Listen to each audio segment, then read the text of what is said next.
काल सायंकाळी आम्ही महाराष्ट्राचे राज्यपाल साहेबांना निवेदन दिलं आहे आणि यातून मागणी केली आहे की संविधानिक पदावर असलेल्या मंत्री छगनराव भुजबळ साहेब यांनी बीडला येताना किंवा मराठा समाजाच्या हैदराबाद गॅजेटचा काढलेला जीआर त्याला विरोध करण्यापूर्वी स्वतःच्या मंत्रिपदाचा राजीनामा द्यावा आणि तरच बीडला आणि महाराष्ट्रात या जीआरच्या विरोधात आंदोलन करीत फिरावं, अन्यथा त्यांना माननीय राज्यपाल साहेबांनी बडतर्फ केलं पाहिजे, मंत्रिमंडळातून काढून टाकलं पाहिजे। यासाठीही आम्ही त्यांना निवेदन दिलं आहे।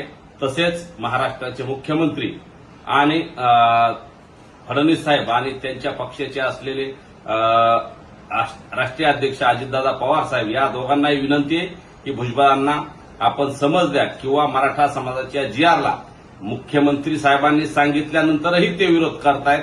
त्यामुळे ते एक प्रकारे मुख्यमंत्री साहेब आणि त्यांच्या पक्षाचे अध्यक्ष असलेल्या अजितदादा यांच्या भूमिकेलाही विरोध करतात की काय, अशीच परिस्थिती आहे। त्यामुळे त्या दोघांनी त्यांना समज द्यावी आणि जर त्यांना या जीआरच्या विरोधात लढाच पुकारायचा असेल तर त्यांनी पदाचा राजीनामा द्यावा आणि मगच यात उतरावं, अन्यथा त्यांच्यावर कारवाई करण्यात यावी, ही आमची मागणी आहे।